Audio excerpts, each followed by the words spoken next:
Hey guys, Mantis here again. So, I just cut my hole because the bars that were coming out of it were getting stuck in it. And that's because I didn't have enough of a taper in the walls.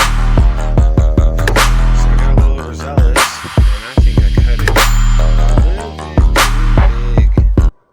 But I guess that's not a bad thing. We'll have a very chunky piece of silver when we're done. So that is what it looks like after I've cut it.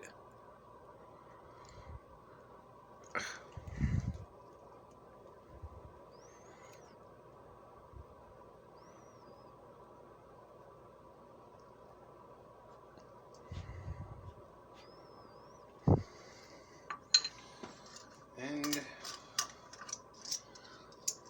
that is what I got today. Just a bunch of silver rounds. Just random stuff. And then this was just a little button I poured the other day. The reason I did this was to check the purity of this crucible, which I thought that I had ruined. But I guess I've put enough of a barrier of glass between the iron and copper and the actual silver that floats on top of the borax. So it's still a little bit skeptical, but everything that I've tested out of that so far has tested pure still. So I do not think it's contaminating, otherwise I wouldn't use it. So yeah, we got a 4.75 troy ounces here. I expect this to hold probably 2.5 to 3, I would assume. But we'll see. It'll be fatty. Alright, I will be back to show you guys how I pour my silver shot. Because I'm using probably these two to pour bullets. So yeah, I'll be back. Alright, I'm back. So what you want is a vessel with water, so that obviously is not going to be affected by flame. I get these at URM, which is like a kitchen catering type company. They also sell groceries and whatever, but I've done all kinds of stuff with this thing and it's never done me wrong. So you're going to want to put ice cubes in it. These are my daughter's ice cube molds, and one day I'm probably going to try to pour a bar this size in this shape. So regardless, you put the ice in. The ice helps to kind of beat up the silver rather than what mine usually is, which is just the lazy way of doing it, because I don't really care. I'm not like reselling it, so it doesn't have to be pretty.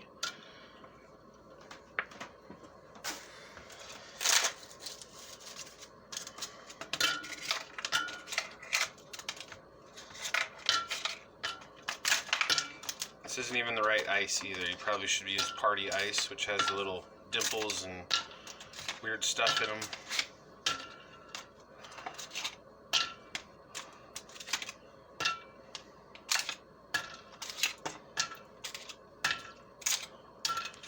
Alrighty. So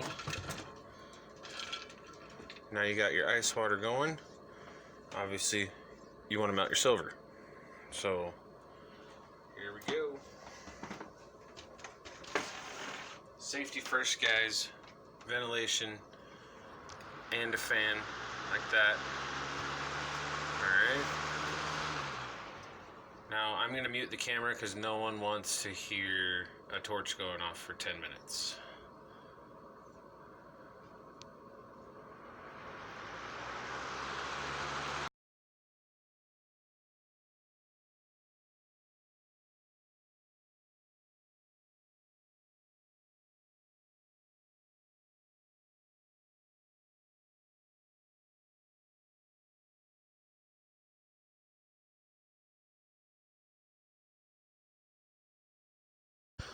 Alright, so I cut it down a little for you guys. I'm sure you didn't want to see the entire process.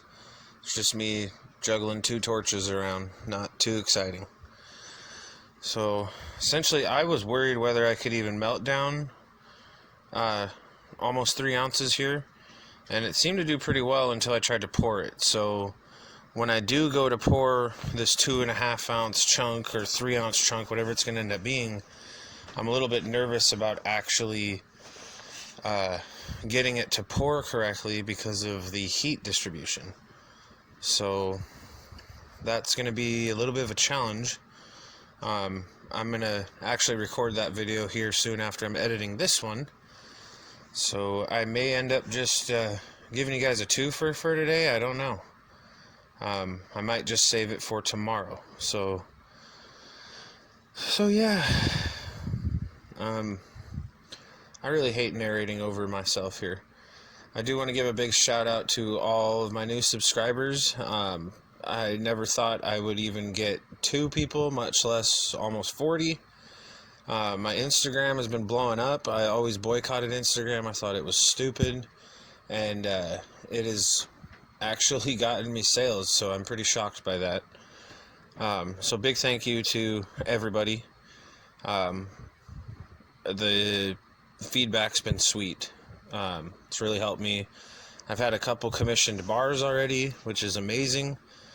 So I do have a new mold on its way. I just purchased it like probably 15 minutes ago. It's going to be a 5 ounce round, and then little ingots and a couple small little plugs. So we will see. That is a deep cut mold rather than a shallow, wide mold. So here's the pour, guys. It's always fun to watch it go in there. You want to try to move it around and bounce it off of, essentially try to get in between the ice cubes. If you hit the top of them, it kind of splatters around everywhere. You can see it sticking to the sides. But it's better to, try to get it between them. It's really not a big deal. You're not going to lose any silver as long as you didn't overfill the container with water. I always try to get it like 75% of the way filled, so that anything that does splash ends up getting, hit on the sides, and it stays in my container there. So, you obviously want to look for there was the last little drop. You can see the crucible still has that black spot with the copper on it. It didn't even change what the spot looked like, so I think we're good. I'm going to end up glazing it again just to make sure.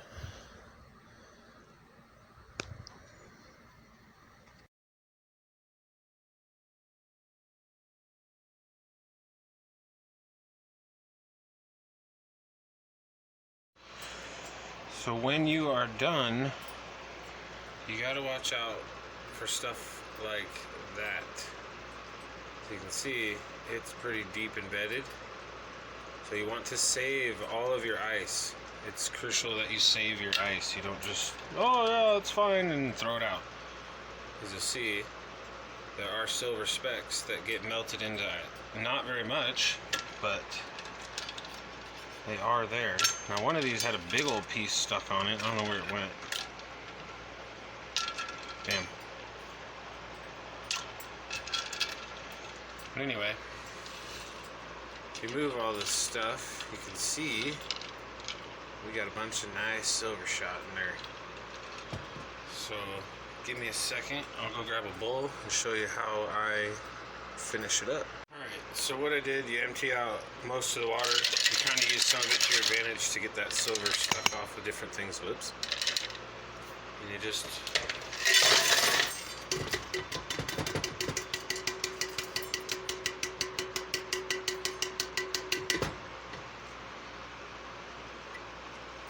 you're always going to have little stuff stuck in there. So you want to go ahead and wash it out thoroughly. But my shot always ends up coming out weird. It looks like a little scorpion or something. Or a giraffe now. Anyway, it never comes out looking like drops. So, like you see, that one right there is like a weird little silver cup. Hang on.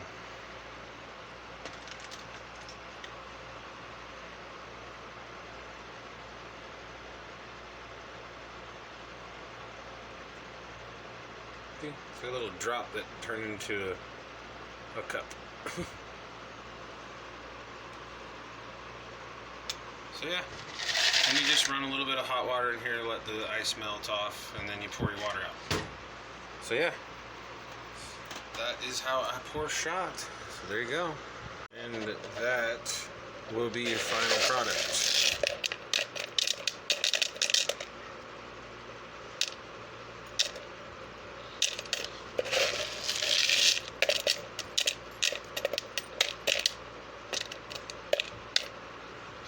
So yeah,